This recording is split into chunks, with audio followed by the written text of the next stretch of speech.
Have you ever wondered what would happen if Gotham City faced a threat not of crime but of divinity? A threat so ancient and powerful that it makes villains like the Joker or the Penguin look like common street thugs. What if the only way for Batman to save his city was to embrace a power that could corrupt him entirely, turning him into the very thing he fights against? Today, we read diving deep into a concept that pushes the Dark Knight to his absolute limits. Batman, the Dark Ascension. Imagine this. Gotham is suffocating. Not from fear gas or organized crime, but from a divine plague. It spreads silently, a golden, ethereal sickness that infects the city's male population. At first, it seems random, a sudden surge in violent, monstrous transformations. Men, from the wealthiest elites to the poorest souls in the Narrows, are twisting into grotesque, angelic beasts, their bodies contorting into mockeries of celestial beings. They have golden wings, but they bring destruction.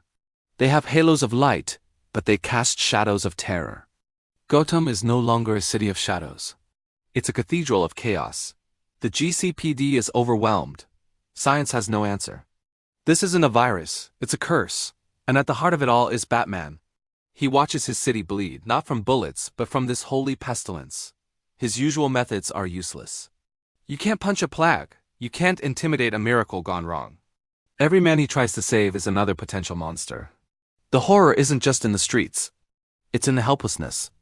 Bruce Wayne, the man who prepared for everything, is facing the one thing he could never anticipate, the wrath of a god. His investigation, as always, begins in the darkness. But this time, the clues aren't fingerprints or shell casings. They're ancient symbols, whispers of a forgotten religion, and patterns in the transformations that point not to a criminal mastermind, but to something far older, buried deep beneath Gotham's concrete and steel. He realizes the city itself is the source. Its foundations, its very bedrock, are built upon a prison for a forgotten god. A deity of order and purity, so ancient it predates every known pantheon. This god, imprisoned for eons, is finally waking up, and its dreams are Gotham's nightmares. The plague isn't an attack, it's a purification. The god sees the corruption, the crime, the sin of modern man, and it's trying to cleanse them by remaking them in its own monstrous, holy image. Batman understands the terrifying truth. To fight a god, you can't rely on technology alone. The Batmobile is useless against a prayer. Batarangs can't stop a divine will. He needs a different kind of weapon. He needs magic. This is where the story takes a fascinating turn. Bruce, the man of logic and science, is forced to turn to the one person who represents everything he struggles to comprehend, Zatanna. Their partnership is tense, a perfect blend of skepticism and belief. Zatanna, with her mastery of the arcane, becomes Batman's guide into a world he's always rejected. She teaches him that the symbols cropping up around Gotham aren't just graffiti. They're runes, fragments of a divine language. The plague isn't biological. It's a thaumaturgical virus spreading through the city's very soul. Together, they delve into forbidden texts and forgotten histories, uncovering the full scope of the slumbering god's power. They learn it's not just waking up.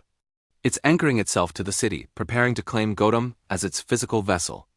This is where Batman makes the ultimate sacrifice, not of his life but of his principles. He knows he can't fight this thing as a man, so he decides to build a new suit. But this isn't an upgrade of armor plating and gadgets. This is the batsuit of heresy. Working with Zatanna, he commissions the forging of a suit powered not by electricity, but by the occult. Every plate of armor is painstakingly etched with counter runes, magical sigils designed to absorb, redirect, and even nullify divine energy. This new suit is a terrifying masterpiece. It's darker, more angular, and glows with a faint, unholy light from the runes carved into its surface. When he puts it on, it's not just a costume. It's a ritual. The suit grants him the ability to see magical energies, to withstand divine attacks, and to channel arcane power through his own gauntlets. He becomes a walking, breathing blasphemy, a mortal wielding the very power he seeks to destroy. But there's a price. The suit is a conduit, and the power it channels is corrupting. With every ounce of divine energy he absorbs, he feels a pull, a whisper from the god below, tempting him. As he and Zatanna descend into the depths beneath Gotham, the journey is a literal and metaphorical trip to hell. They navigate ancient catacombs and forgotten subway tunnels that have become extensions of the god's consciousness. The very walls pulse with a golden light, and the air hums with a silent, maddening chant. The monsters they face are no longer just transformed citizens. They are the gods' own antibodies, angelic abominations designed to repel any intrusion. During these battles, Batman's power grows exponentially. He's no longer just a detective or a martial artist, he's a demigod of darkness. He can shatter divine constructs with a single punch, banish lesser entities with a gesture. He is everything he needs to be to save Gotham. And that's the terrifying part. Zatanna watches in horror and awe as the man she knows, the staunchly human Bruce Wayne, begins to slip away. The runes on his suit burn brighter, his eyes glow with borrowed power, and his voice takes on a resonant, commanding tone. The suit is not just a tool, it's bonding with him. The deeper they go, the stronger the god's influence becomes. It doesn't just attack him physically, it attacks his mind, his soul. It shows him visions of a perfect Gotham, a city cleansed of all crime, all suffering, all free will. A city under his absolute, benevolent rule. It offers him the ultimate temptation. You have fought to save this city from itself. Let me give you the power to control it. To perfect it, become my champion. Become the god of Gotham. This is the core conflict. Batman, armed with godlike power, is tempted with the one thing he's always wanted: a safe, orderly Gotham. He sees the logic in the god's madness. He feels the allure of that absolute power. He could end crime forever. He could save everyone. All he has to do is accept. All he has to do is become the new god. The final confrontation takes place in the god's inner sanctum, a vast cavern where the deity's physical heart, a pulsating crystal of pure energy, is anchored to Gotham's bedrock. Here, Batman must make his choice. Does he destroy the god, risking the catastrophic release of its energy that could level the entire city? Or does he take its place, absorbing its full power and becoming the city's eternal divine warden? Imagine the final battle. It's not just Batman versus a monster. It's Batman versus himself. It's his humanity, his will, his very identity against the seductive promise of omnipotence. Zatanna can only support him, trying to keep him anchored to his mortal self as he wages a war on two fronts, one against the ancient entity and one within his own soul.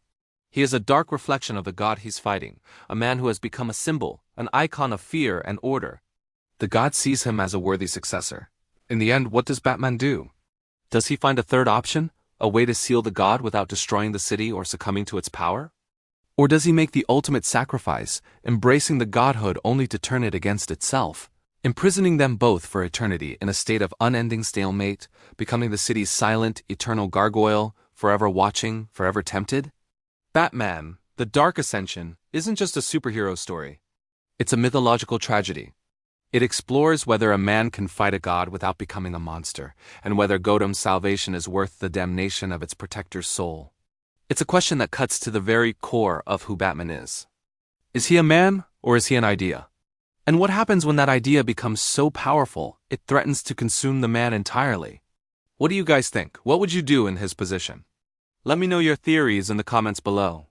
If you enjoyed this deep dive into a darker Gotham, make sure to hit that like button, and subscribe for more content that pushes our favorite heroes to their absolute breaking point.